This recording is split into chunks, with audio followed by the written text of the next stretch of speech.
Assalamualaikum warahmatullahi wabarakatuh. Salam sejahtera bagi kita semua, Om Swastiastu, Namo Buddhaya, salam kebajikan. Yang kami hormati para Wakil Ketua DPR RI, para anggota DPR RI, hadirin yang berbahagia. Puji syukur kehadirat Tuhan Yang Maha Esa yang telah memberikan rahmat dan karunia-Nya sehingga pada hari ini kita dapat kembali hadir menjalankan tugas konstitusional dalam rapat paripurna pembukaan masa persidangan 3 tahun sidang 2025-2026. Atas nama pimpinan DPR RI, kami mengucapkan selamat datang kepada seluruh anggota DPR RI yang telah melaksanakan tugas pada masa reses di daerah pemilihan masing-masing, mendengar dan menerima amanah dari konstituen yang kemudian harus kita tindak lanjuti melalui fungsi DPR RI. Kami juga mengucapkan selamat merayakan Natal bagi anggota DPR RI dan masyarakat Indonesia yang merayakannya, serta selamat Tahun Baru 2026. Semoga tahun ini membawa kebaikan, kedamaian, dan kesejahteraan bagi negeri kita dan seluruh rakyat Indonesia. Perayaan Natal dan Tahun Baru kali ini kita jalani di tengah berbagai bencana alam yang melanda sejumlah wilayah di tanah air. Kondisi ini mengajak kita untuk merayakannya dengan penuh kesederhanaan, kepekaan, serta kepedulian yang mendalam terhadap saudara-saudara kita yang sedang menghadapi masa sulit. Dengan semangat yang mengiringi Tahun Baru 2026, kita maknai sebagai momentum untuk memperkuat solidaritas, meneguhkan nilai gotong royong, dan menumbuhkan kepedulian sosial. Sehingga kita dapat bangkit bersama, saling menguatkan dalam harapan, serta menumbuhkan optimisme untuk melangkah menuju masa depan Indonesia yang lebih baik. DPR RI dalam menjawab harapan rakyat untuk meraih kehidupan dan kesejahteraan yang semakin baik di tahun 2026 berkomitmen memberikan perhatian yang sungguh-sungguh dan penuh empati. DPR RI akan terus berupaya menghadirkan kebijakan negara yang dapat memajukan kualitas kehidupan rakyat. Saat ini kita dihadapkan pada berbagai tantangan dalam pembangunan nasional yang menuntut peran aktif dan tanggung jawab politik DPR RI sebagai lembaga perwakilan rakyat. Tantangan tersebut antara lain meliputi pencapaian target pertumbuhan ekonomi yang masih memerlukan reformasi struktural agar lebih inklusif, berkeadilan, dan berkelanjutan. Peningkatan kualitas sumber daya manusia dalam menghadapi transformasi global, digitalisasi, dan ekonomi hijau.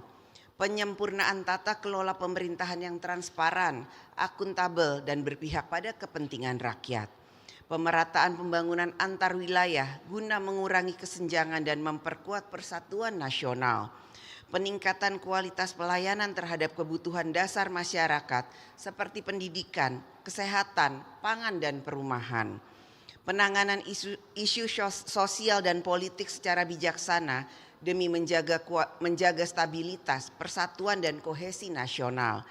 Mitigasi perubahan iklim serta pelindungan lingkungan hidup sebagai bagian dari tanggung jawab negara terhadap generasi masa depan dan berbagai tantangan lainnya. Menghadapi kompleksitas tantangan tersebut, DPR RI memiliki peran konstitusional yang sangat strategis melalui fungsi legislasi, anggaran, dan pengawasan. Oleh karena itu, diperlukan kebijakan negara, pemerintah, dan DPR RI yang dirancang dengan prioritas dan strategi yang optimal di tengah keterbatasan ruang fiskal. DPR RI akan memastikan bahwa setiap kebijakan dan alokasi anggaran negara benar-benar menjawab kebutuhan rakyat, mendorong keadilan sosial, serta menjamin keberlanjutan pembangunan nasional. Sidang Dewan yang terhormat, pada awal tahun ini telah mulai berlaku Undang-Undang tentang KUHP, Undang-Undang tentang KUHAP, dan Undang-Undang tentang penyesuaian pidana. Hal ini merupakan tonggak bersejarah bagi bangsa Indonesia dalam rangka pembaharuan hukum, demokratisasi hukum, dan harmonisasi hukum sehingga lebih sesuai dengan nilai-nilai Pancasila yang berakar pada kearifan lokal demi mewujudkan hukum yang berkeadilan. Pada masa persidangan ini, DPR RI bersama pemerintah akan terus berupaya untuk memenuhi kebutuhan hukum nasional yang telah disepakati bersama dalam program legislasi nasional atau Prolegnas. Pembahasan rancangan undang-undang tidak selalu dapat diselesaikan dalam waktu singkat. Adanya pendalaman materi, proses dialog untuk menyerap aspirasi masyarakat, serta perbedaan pandangan antara pemerintah dan DPR yang perlu diselaraskan secara cermat seringkali membutuhkan waktu lebih panjang hingga tercapai titik temu yang dapat diterima semua pihak demi memastikan undang-undang yang dihasilkan berkualitas, adil, dan bermanfaat bagi rakyat serta untuk kepentingan nasional. Sidang Dewan yang terhormat, tahun 2025 telah kita lalui dengan berbagai dinamika perekonomian di tengah ketidakpastian global dan tuntutan pembangunan nasional yang semakin kompleks. Dalam situasi tersebut, APBN berperan penting menjaga stabilitas dan menopang gerak perekonomian nasional. APBN tahun anggaran 2026 diarahkan tidak hanya untuk menjaga kesinambungan fiskal, melainkan juga mendorong pertumbuhan ekonomi yang lebih berkualitas. Pertumbuhan yang mampu menciptakan lapangan kerja, memperkuat daya beli masyarakat, dan meningkatkan kesejahteraan secara berkelanjutan. Kita akan memastikan kebijakan fiskal bukan sekedar angka di atas kertas, melainkan dapat mewujudkan kehidupan rakyat yang lebih baik. Fungsi pengawasan DPR akan diarahkan pada pelaksanaan undang-undang maupun kebijakan pemerintah di berbagai bidang yang menjadi tugas dari setiap alat kelengkapan Dewan, sehingga kinerja pemerintah dapat optimal dalam memberikan pelayanan umum bagi rakyat dan mempercepat pembangunan.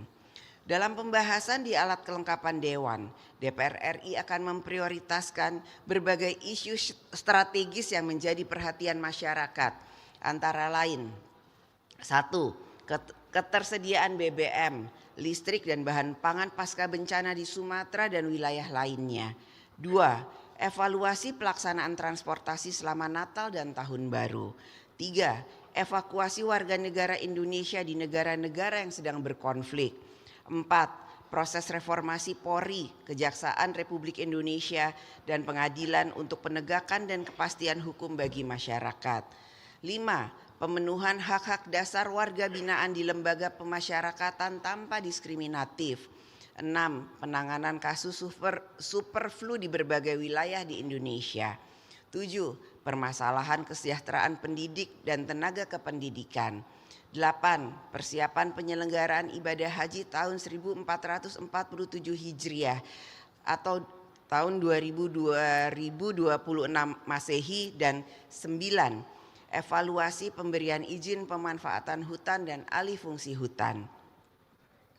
Terkait penanganan bencana banjir dan tanah longsor di Sumatera yang telah memasuki fase rekonstruksi dan rehabilitasi pasca bencana, DPR RI telah membentuk Satuan Tugas Pemulihan Pasca Bencana untuk memastikan komitmen seluruh kementerian, lembaga, dan pemerintah daerah dapat berjalan dengan baik sehingga proses rehabilitasi dan rekonstruksi dapat berlangsung lebih cepat, tepat manfaat, dan tepat waktu.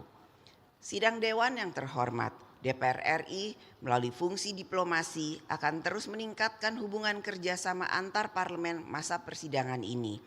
DPR RI akan mengikuti serangkaian kegiatan multilateral yang akan berguna untuk meningkatkan kerjasama antar negara dan memperkuat politik luar negeri Indonesia sebagai bagian dari diplomasi parlemen. Melalui diplomasi antar parlemen, DPR RI akan terus berperan aktif menyuarakan dan memperjuangkan nilai-nilai kemerdekaan setiap bangsa, penghormatan terhadap kedaulatan negara, penegakan prinsip kemanusiaan, serta keadilan dalam tatanan ekonomi global. DPR RI juga berkomitmen untuk melindungi warga negara Indonesia di luar negeri, mendorong terciptanya stabilitas dan perdamaian kawasan melalui dialog, kerjasama, dan saling pengertian di berbagai forum internasional, sehingga Indonesia dapat tampil sebagai bangsa yang bermartabat, berdaulat, dan berkontribusi nyata bagi terciptanya tata dunia yang lebih baik, adil, damai, dan sejahtera. Sidang Dewan yang terhormat, tibalah saatnya kita memasuki masa persidangan, menjalankan fungsi konstitusional untuk memperjuangkan aspirasi rakyat dan mewujudkan kesejahteraan rakyat.